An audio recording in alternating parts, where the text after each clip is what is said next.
I saw him today, and it made my skin crawl. I was on my way to another appointment when I saw him hovering not too far off from what I suspect is a facility of ill repute somewhere in Pittsburgh. Frankly, if I ever see him somewhere, I can rest assured that it's nowhere good, but more than likely it's somewhere I'll end up visiting later. I speak of Satan, Lucifer to some. Of all the visualizations and representations that humans give me, I find those who depict me as the devil or in some way associated with him the most distasteful. I am not Satan, nor do I serve him, though granted I'm sure he thinks I do. And I can't deny I've often had to follow behind him and clean up his messes.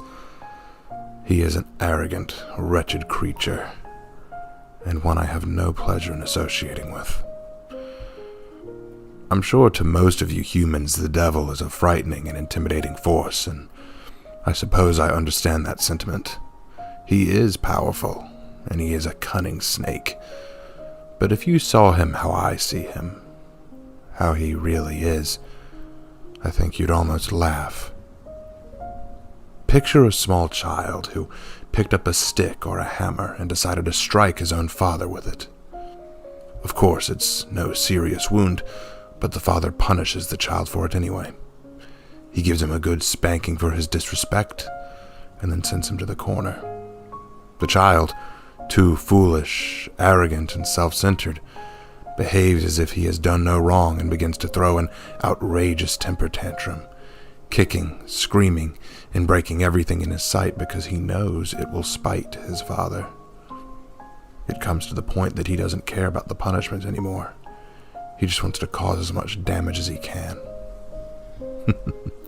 And that is essentially how I see Satan.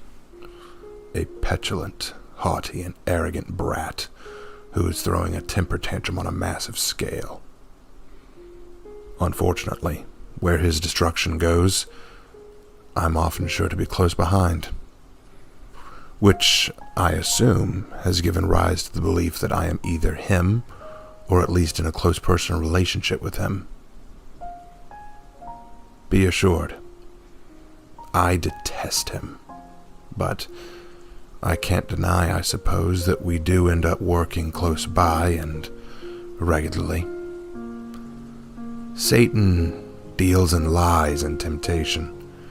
He lures humanity into his clutches with promises of riches, power, revenge, satisfaction, sex, release.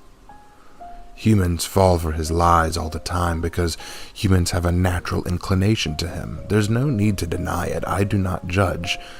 Humanity has always pursued base desires and interests, and Satan knows this.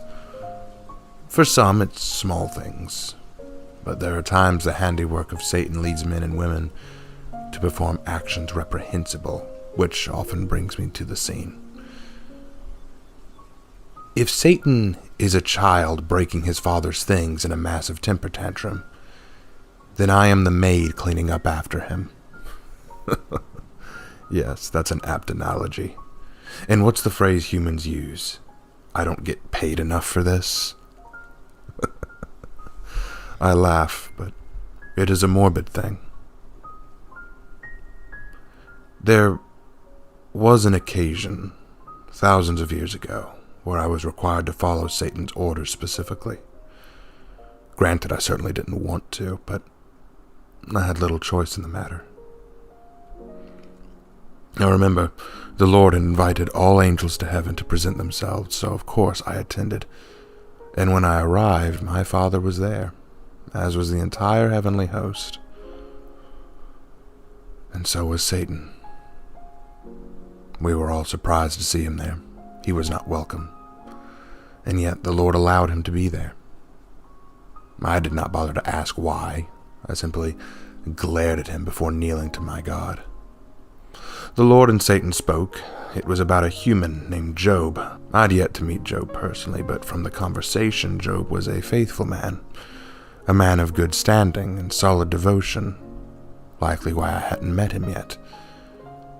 Satan argued that Job only remained faithful because he was wealthy, happy, and prosperous. He believed a man stripped of these things would surely curse God. That faith only lasts when people are well off and happy. And God responded that everything Job had was now in Satan's power. He then turned to me. "Death," he said, "Lucifer is convinced that my servant Job will curse me and deny me if I remove his material wealth and happiness. I wish for you to go with him to visit Job, and you are to do as he asks. However, do not lay a hand on Job. He is not to be harmed." I never question an order from the Lord, from my master. When he speaks, you do not need to understand the reason. You do not need to understand the why. If he says jump, you don't even stop to ask how high. You just do it. But I will not deny. My blood boiled at the very notion of being at Satan's beck and call. I might clean up after him, sure, but I despise the thought of doing as he says. I had no choice, though. The next morning, I arrived at Job's home, a massive estate, and Satan gave me my instructions. In quick succession, I made off with the souls of Job's servants working the fields and caring for the livestock. Then I went to the house of Job's eldest son, where he and his siblings had been partying and feasting all night. And all I can say for them is that they were not nearly as pure of heart as their father.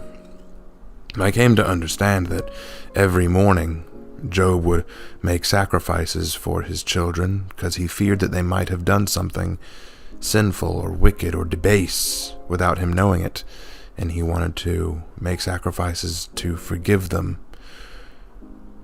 just in case. He must have known his children well, because based on the way I found them, they probably needed it. But again, I don't judge. When I returned from my work, Satan was grinning from ear to ear, sneering pleasantly, as the few servants I'd spared returned to Job to relay the news of our hideous work.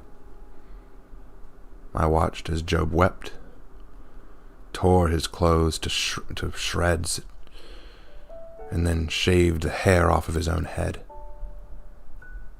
And then he fell, and he worshipped my master. He worshipped the Lord. I smiled smugly, I don't mind admitting it. I felt a little proud of myself. Satan spat angrily. He glared at me too, as if anger that I was pleased with its outcome. "Surely there's more I could do," Satan reasoned. "You played your hand," I told him. "I will do nothing else for you. Be on your way." Of course, that wasn't the last of Satan's antics. He would try again, next time going after Job's health. And I would sit beside Job as he lay suffering with horrible boils, skin afflictions, and diseases. But I was not to touch him. All I was to do was sit by his side to show he was only inches away from my grasp. His friends and wife who beheld him saw me. They knew I was there. And sometimes just being near me has a heavy weight to it.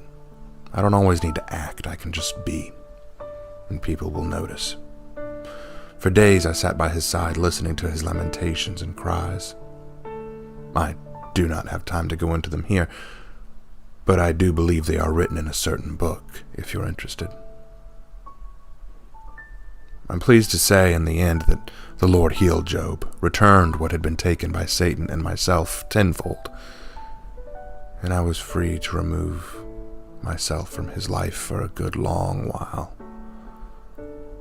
I resumed my work, a little proud of myself for putting Satan in his place, temporary as it was.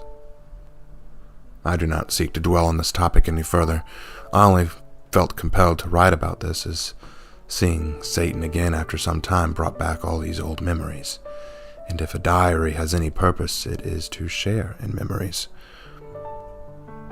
I suppose I should end the diary here. I suppose I should end the entry here. I hope that as I go about my business for the next few days, I don't have to run into him again. I'd really rather not. There's only so much bitterness I can hold down.